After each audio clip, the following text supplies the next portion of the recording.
Olá, que bom que tá aqui pra gente mergulhar numas reflexões bem profundas hoje. Sabe aquelas perguntas sobre vida, morte, qual o nosso propósito aqui? Pois é, vamos explorar tudo isso usando como guia as histórias incríveis do livro Lázaro Redivivo. Puxa, imagina só essa cena. Alguém volta da morte e, em vez de ser celebrado, ninguém quer escutar o que essa pessoa tem a dizer. É uma pergunta forte, né? E é exatamente essa a trama principal do livro, que funciona como uma grande metáfora sobre verdades que muitas vezes a gente prefere não encarar. Então, para começar, vamos focar no retorno de Lázaro. Mas olha, esquece aquela ideia de um milagre com festa e tudo mais.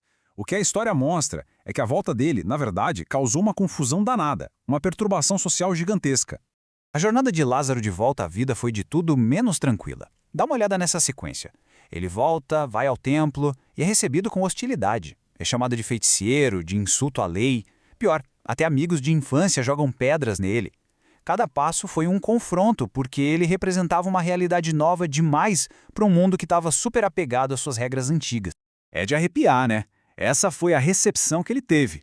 É um retrato muito claro de como as estruturas de poder, sejam religiosas ou sociais, reagem com muito medo àquilo que elas simplesmente não conseguem explicar ou controlar.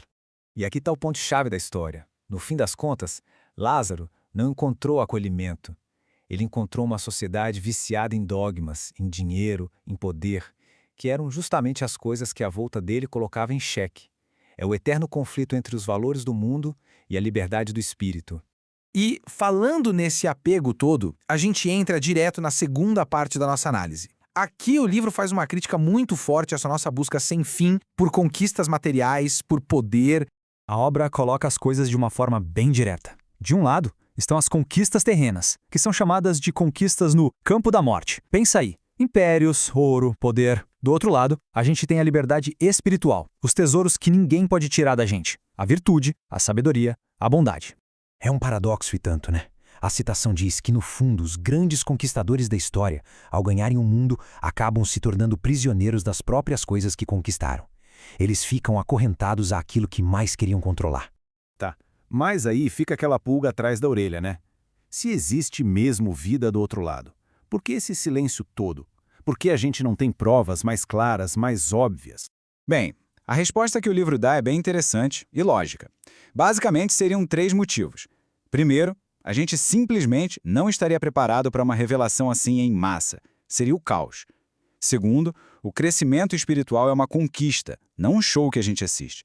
E terceiro, existe uma ordem maior no universo que precisa ser respeitada, e não dá para bagunçar tudo só por causa da nossa curiosidade. Ou seja, a questão toda vira de cabeça para baixo. O problema talvez não seja a falta de provas do outro lado, mas sim a nossa falta de preparo aqui para entender essas provas.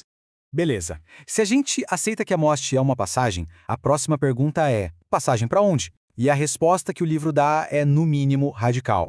A sacada aqui é que não vamos para um céu ou um inferno prontinho esperando pela gente. Na verdade, nós levamos nosso céu e nosso inferno dentro de nós. E é aí que a definição de mal fica super interessante.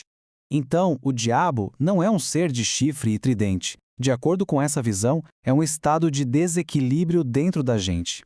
É a nossa capacidade de pegar as bênçãos da vida e transformar tudo em miséria, em sofrimento.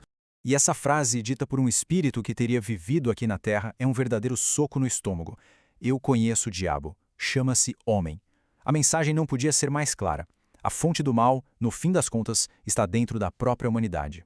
Mas calma, depois de encarar esse lado mais sombrio, a narrativa nos dá um respiro, uma luz no fim do túnel.